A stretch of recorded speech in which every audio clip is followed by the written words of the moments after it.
Hey guys, Andy here, and I'm here to bring you all things mundane and makeup related. If that's your vibe, I'd love it if you would subscribe to be part of my little slice of the internet. And in today's video, I bring you my November update for the Revolving Door Project Pan. So if you want to see the palette I've been working on and the progress I've made, let's go ahead and just get on into it.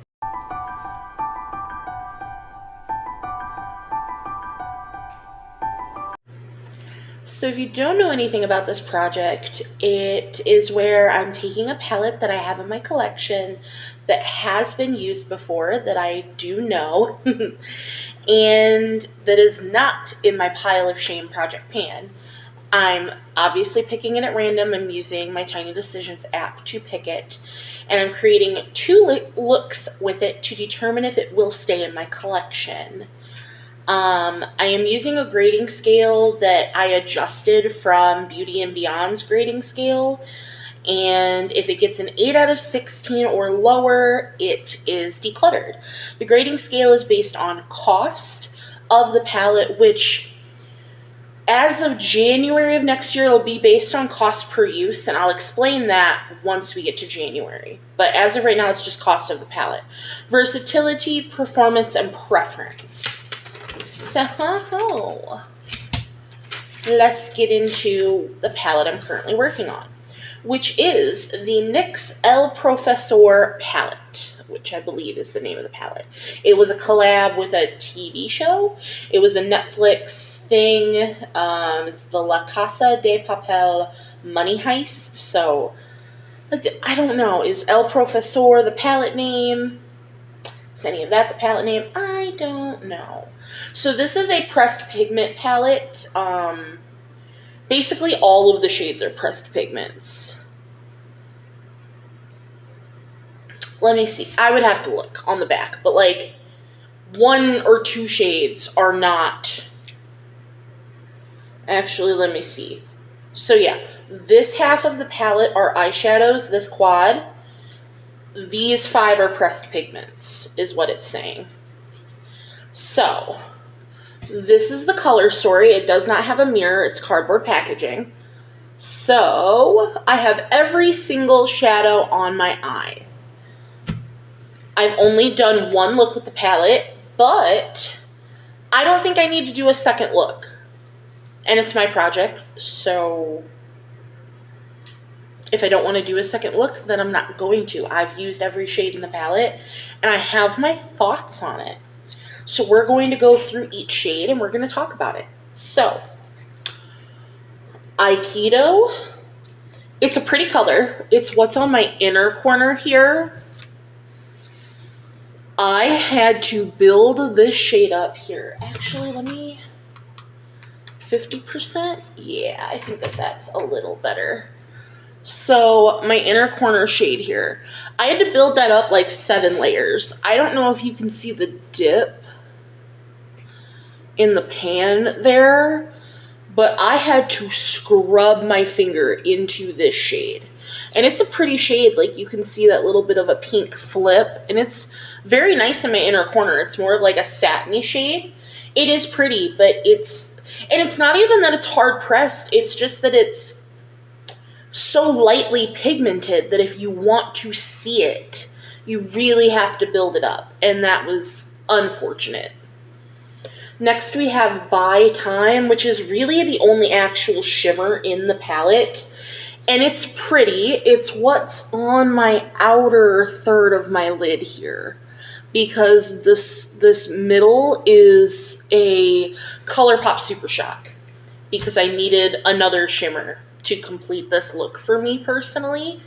So it's out here, and it's pretty. I like the bronziness of it, but in my opinion, it doesn't have enough shine and sparkle for being the only shimmer in the palette.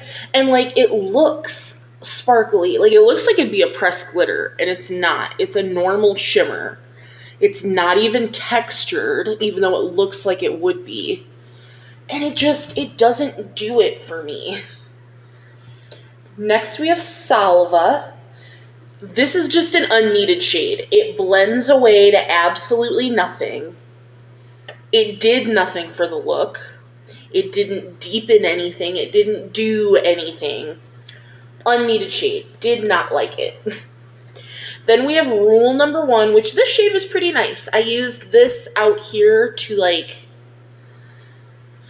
help blend everything because this did nothing. And that one worked, and I really liked that shade. We have Sergio, which this is probably my second favorite shade in the palette. It looks pretty orange, and it's an orangey red. And this was beautiful. It's everything in here that's red. I use it as my crease shade. It's beautiful. It's blendable. It's pigmented. This shade is gorgeous. Loved that. Then we have Perfect Plan, which I don't know if you can see all of this dust around this side of the palette. This shade is so soft and crumbly, and that's because it's a sequin shade. Again, I don't know if you can see the little glitters in the shade because it's a sequin. So it's a matte with glitter. But it's the shade Perfect Plan, if I did not say that. So it's a really great setting shade. You do actually see the little bits of glitter, shimmer shade, like on your eye, but it set everything great. I didn't mind that shade. It got everywhere on the palette, but it didn't like get everywhere on my face. Then we have Cider. Cider's my favorite shade in the whole palette. It's above everything. I used it as my first shade after I set my lid.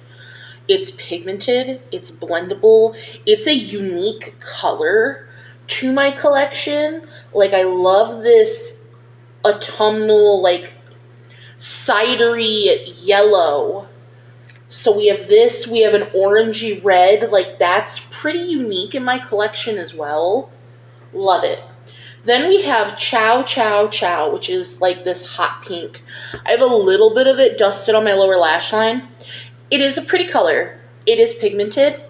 It just feels out of place in the palette. Like, it's fine. It worked fine. And then we have the brown here, which is Mastermind. Beautiful brown. It deepened out the outer corner. It blended nicely. It stayed pigmented. Beautiful brown. I actually really enjoyed this. If I could just make a quad, keep the sequin shade, because I do like sequin shades.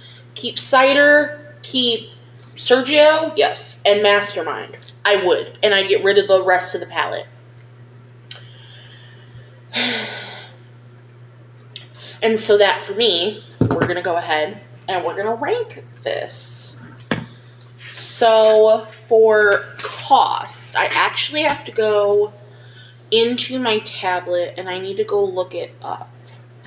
So as I'm doing that, let me score. Give me just a second. because I have to find it in my eyeshadow and figure out what the price on this was. So the palette was $16, so it does get a 4 for price, because any palette $0 to $20 gets a 4. So now for versatility, my opinion on what I think I can do with the color story. This is a one-look palette, in my opinion. It is not versatile at all. Like, so it's getting a 1 for versatility. Versatility. It's getting a 1. Let's see, we have performance. And like, I'm so torn on performance because the shades that I enjoyed performed well, but the shades that I didn't enjoy, I mean, realistically, only 3 shades didn't perform well. I just didn't personally like them. So I'm going to give it... So Hokkaido didn't perform well. Salva didn't perform well. And I'm going to say I don't think. I'm stuck between giving it a 2 and a 3. So you know what? We're going to give it a 2.5. I've never done that before, but I'm stuck between that. So we're going to give it a 2.5. I don't want to sit here and hem and haw about it. And then we have preference.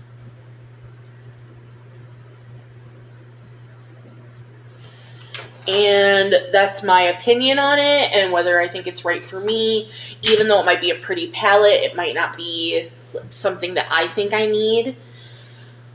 And then, is it in my comfort zone?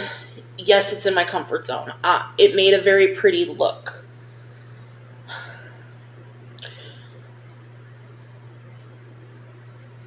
Obviously I don't need to keep it for this brown. Do I think I have other reddish oranges in my collection? Yes. But this shade, this cider shade, I don't know if I have any other shades this color. So I'm not going to want to say yes just for one shade. So I'm going to give it a 2 because it's usable, but it's not for me. So 5, 6, 7, it got a 9.5. A 9.5 out of 16. So technically, I could keep it because it got higher than an 8. But because of it, the only reason I would want to keep it is for this cider shade, I am going to go ahead and declutter this palette. Even though it did score above the threshold, I'm just going to go ahead and do that. I will see if I can depot that shade maybe, because I am so attached to it. But if not, I will go ahead and just get rid of this palette. So now we get to go ahead and roll in our next palette. So I'll be right back with the wheel and we can do that. So we have 40 options left, and I'm going to go ahead and screen record it. And we will see what option we get. I hope it's something good. It's not really something I wanted to work on per se, but I will grab that palette and I'll be right back. Alright, so this is what it looks like. This was my Level Up palette that I was doing, that I quit because I ended up starting this project in my pile of shame project pans, so I just quit doing it. But it is a beautiful color story. I will give it that. We always go ahead and do swatches, so we do have one pressed glitter in here. So this is the shade PCH, which is a very beautiful pressed glitter. So let me try to get that off myself. Because everything else is just regular shimmers, I believe. We might have one more pressed glitter. I can never remember if that one's a pressed glitter. But then we have the shades Shinin', Matte Yellow. We have Hippie and Trippy. So that's the rest of the top row.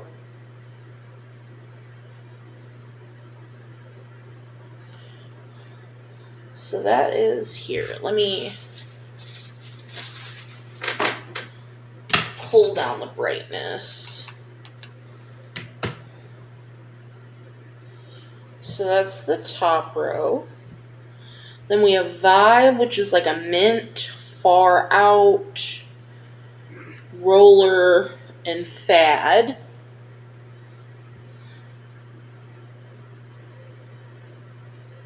I did like this palette when I was using it. Like I said, I just quit the project because I started this one and then my pile of shame. But this is just, I do want to see if this is a palette I still want to keep around. We have Foxy, Right On, Freaky, and Mod. I do really like these two shades here.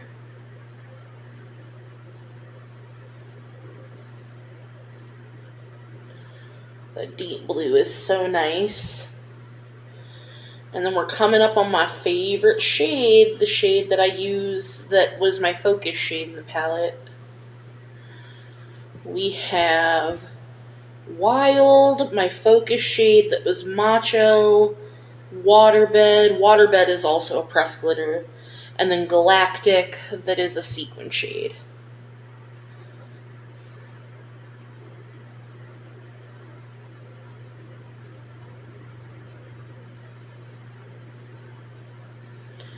So, Macho's the matte green. And that's the last of the palette. So there are 2 pressed glitters. Yay. It's not the end of the world. I like pressed glitters, so I'm not too worried about it. But that is the palette as a whole. So I probably will actually do my 2 looks with this palette. That is going to do it. As I said in my pile of shame update, I might not even get to this till the beginning of next year because I'm trying to finish No Pan Left Behind. A whole bunch of palettes that were like super close that only had 2 or 3, 4 shades left. So you might not get an update in December, but we shall see. I could surprise myself. But otherwise, that is going to do it for my November update, and I will see you in the next one. Bye, guys.